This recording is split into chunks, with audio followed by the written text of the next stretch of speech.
Good morning. Here's the ugly truth. The Lord tells me things, just for the record. And he says, I need you to be your authentic self and show them who you really are. And I'm like, okay, what are you talking about? And he's like, well, just like show them the way you wake up in the morning. So this is me, right? So I've noticed that my hair is starting to look a lot like my plants. All right. When I wake up in the morning, I don't have teeth in, right? And he just wanted me to show you that I'm not perfect, just for the record. Of course, you already knew that if you know me. But what I've noticed is there's a lot of these creators out there, content creators, that every single one of them, they got the great lighting, they've got it all set up. And I have a little bitty, I'm in my bedroom doing my studio work, if you will. And I have decent cameras and stuff, and I have audio equipment, and I've actually just gone to this one camera that has a pretty good mic in it, and I use it, but, and it tells the truth, like it's 4K, so it shoots, but I don't post it in 4K just because I don't want an 85,000 megabyte file going up to the ether. But anyway, I try to keep them short and brief and to the point. But my point is this, is that when you get to the point of now being a quote chosen one, like here's the thing, you don't choose to be chosen, right? He chose you, right? Just like if you watch The Chosen, for example, and I know I mentioned that a lot, and people say bad things about it. Well, I was chosen, this, that, and that. And here's my thing is that,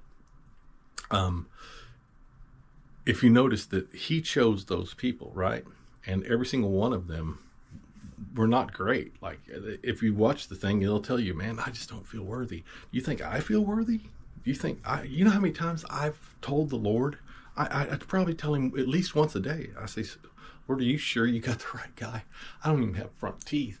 My hair's long and I look crazy. And, well, he's like, well, John the Baptist ate locusts and honey, and he never even washed his hair. I don't know. But anyway, my point being is that Moses, he somebody, Saul, who turned to Paul, he was crucifying Christians. And here's the thing, as a chosen one, it's not something you want to go around claiming by choice, just for the record, because if you look at any chosen one that was ever chosen that said they were a chosen one, we'll use CK, that just recently got chosen from afar, right?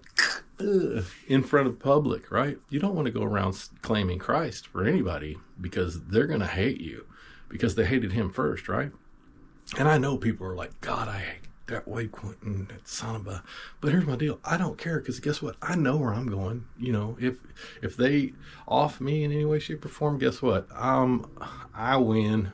Thank you. And let me back up a little bit, because I don't think I ever told the whole story on Dad when he pulled the gun on me, and I took it, just my instinct took over, and he went like this, and he pulls the gun out, and he got to about right here before I went into ninja mode and said, shoot black. I grabbed the gun, I throw it in there, and of course I went Sam Quentin on my dad. Oh, freaking, what are you doing? I grab him up, I pull him, and then I heard the Lord say, just tell him you love him. And I grab him up and I said, Dad, I love you. And I wanted to bite his ear and punch him in the face and throw him down and say, don't ever pull a gun on me. That's what I wanted to do. But then the Lord fell upon me and took over me, right?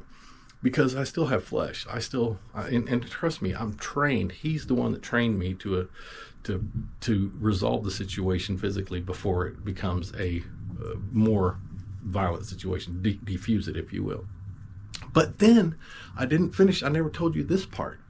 I later went and picked that gun up, like 2 seconds later. I said, you know what? I heard the Lord say, well, you've been trying to kill yourself your whole life. He goes, well, why don't you he'll do it. He just pulled the gun on you. He was going to shoot you. And I said, you know what? You're right. And I go over, I swear, I'm telling you the truth. I always do. I don't lie. I'm just telling you. It's the whole truth. Anyway, I go pick up the gun, which I didn't know when I threw it in the wall. The drywall got in the gun and jammed the gun up where he couldn't have shot me even if he wanted to at this point, because it jammed up. I didn't know that until later when I gave the gun to my sister, and I was like, you need to take this gun. He's tried to kill me twice. And I'm done with it. And then she was like, well, show me how to use it. And I was like, well, you do this. And I was like, this gun is jammed. Anyway, long story longer, I grabbed the gun and I said, you know what, Dad? I said, I've been trying to myself my entire life. And I told him, I swear, I told him to his face, I said, I've killed myself my entire life. I said, if you'll do it, I said, here's the gun back. I said, just do it right here. And I leaned down and I put my head up there right to his face. And I swear to God on my life, he goes, well, if you're going to like it, I'm not going to do it. And I said, well, then quit threatening me with it. And then he did it again. And then, but the second time was even worse because I had somebody present. I don't want to mention names in any of this stuff ever, but unless they're deceased, I'll mention deceased people because they're not going to hold anything against me, right? But they were present and we're at the table. And understand, I always had a gun on me. I used to carry a gun with me everywhere I went all the time. I ended up selling that gun just because I was like, man, what do I need a gun for? Like, how many times have I beat people up with that gun in my pocket? Anyway, and I'm not saying that as a look at how bad. Anyway, I'm sitting there at the table. We're getting ready to eat dinner, and Dad's threatening my life as he's freaking bragging, I'll kill you. And I know he could hear, although he faked deaf all the time. I take my gun out. I go, I rack it. I set it on the table, and I said, if he comes around that corner one more time yelling that stuff, I'm going to pop a cap in him.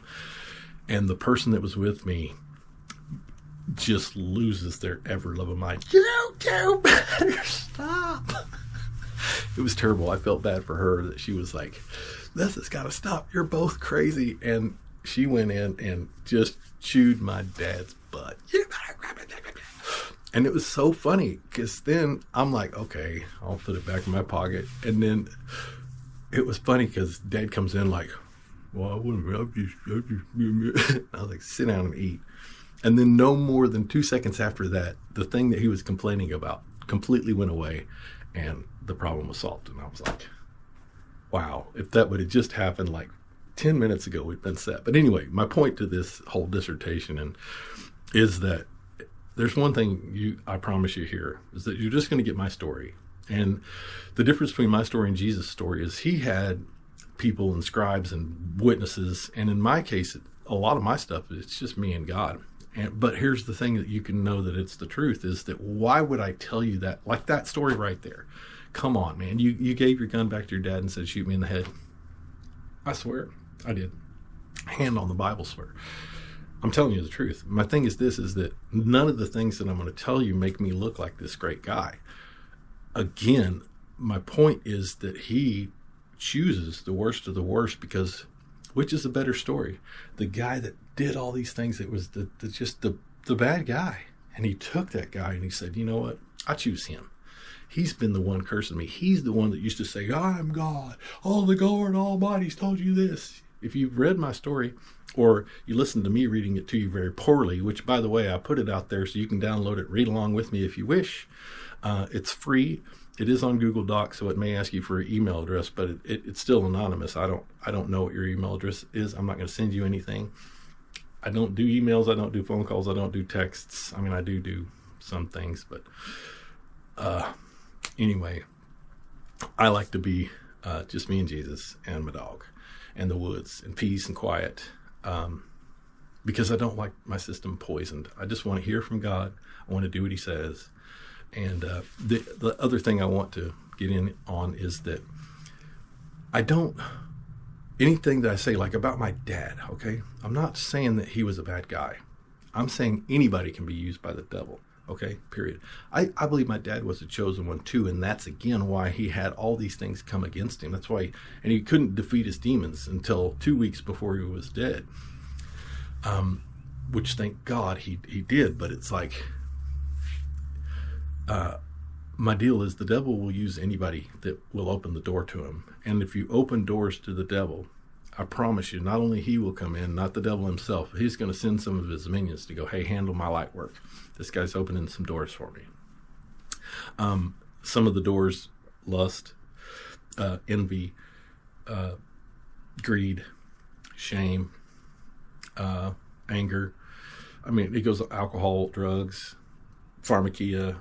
I mean, it just goes on and on. There's a whole list of them out there. And you think, well, those are just human emotions. Well, they're human emotions that open doors to the demonic. Because here's the deal, even in my own case, and I've opened many doors, but I had to go through and close them. I have a book. It's called Letting the Captives Free by Bev. I want to say it's Taylor, but anyway, go look it up. I showed it on one of my videos. It's in the other room where I'd go get it, but it's basically telling you, here's all the spirits that there are. Here's the doors that they open up. Here's how to close those doors and get rid of them. And then here's God's word that says, hey, this is what he said. This is how you use that. And I highly suggest that. But right now, if you're watching this and you're an atheist, or you're a witch, or you're a warlock, or you're in evil stuff, and you're trying to get information to go, well, what can I use against Wade? Or you're the police even, I don't know.